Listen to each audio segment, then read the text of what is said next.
আমরা সবাই জানি যে সিলেট ওভারঅল এবং সুনামগঞ্জ পার্টিকুলারলি খুব ভয়াবহভাবে বন্যা আক্রান্ত হয়েছে। তো সকল সময়ের মতো ব্র্যাকের সকল সহকর্মীরা ঝাঁপিয়ে পড়েছেন। আপনারা দেখতে পাচ্ছেন এখানে যে আমাদের কাজ চলছে। কালকে আমাদের এখানে সুনামগঞ্জে 5,000 ফ্যামিলিকে সাপোর্ট দেওয়া হবে খাবারের জন্য, এবং আজকে রাত্রি সব কাজ শেষ করা হবে। কালকে আমাদের প্ল্যান হচ্ছে আরও 7,000 প্যাকেট বাড়ানো হবে, যেটা পরশু দিন চলে যাবে, এবং গ্র্যাজুয়ালি এভাবে আমরা ক্যাপাসিটি বিল্ড আপ করছি। আমরা ভৈরবে একটা হাব ক্রিয়েট করেছি, যেখান থেকে জিনিসপত্র কেনা অ্যাবিলিটি ইজিয়ার। মানে একটা সমস্যা যেটা হচ্ছে যে আমাদের এখানে খাবার পাওয়া যাচ্ছিল না সিলেটের বিভিন্ন জায়গায়। তো ভৈরব থেকে আমরা এখন খাবার বেশি পাচ্ছি, কারণ এখানে প্রচুর আড়ত আছে। এবং এখান থেকে শুধুমাত্র যে আমরা সুনামগঞ্জকে সাপোর্ট করছি তা না, এখান থেকে আমরা আরও অন্যান্য জায়গায় সাপোর্ট করছি। যেমন কবিগঞ্জে কালকে 3,000 প্যাকেট পাঠানো হবে, খাবার পাঠানো হবে প্যাকেট করার জন্য।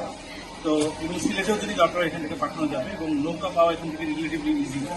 তো এখানে ব্র্যাকের সকল সহকর্মীরা আমাদেরকে হেল্প করছেন, মাইক্রো ফাইন্যান্সের কর্মী এবং অন্যান্য সকল প্রোগ্রামে প্রায় 70-80 জন এখানে কাজ করছেন। তাদের সবাইকে আমি আন্তরিকভাবে ধন্যবাদ জানাচ্ছি ব্র্যাকের সিনিয়র ম্যানেজমেন্টের পক্ষ থেকে। এবং পার্টিকুলারলি মাইক্রো ফাইন্যান্স প্রোগ্রামের সবাই আছেন, তানভীর আছে এখানে, আলাদিন ভাই আছেন, তো ফারুক ভাই আছেন, ওনারা সবাই সাপোর্ট করছেন। So thank you very much. এবং অন্যান্য যারা আছেন এখানে আমি তাদেরকে একটু দেখাবো আপনাদেরকে, যারা আমাদেরকে বিভিন্নভাবে সাপোর্ট করেছেন, ওনারা এখানে আছেন।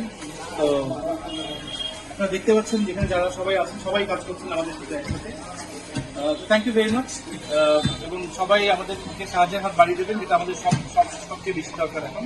সবাই একসাথে কাজ করবো এবং সবাই আমরা যাতে মানুষের কাছে পৌঁছাতে পারি, এবং যাদের সাহায্য দরকার তাদেরকে সাহায্য করতে পারি।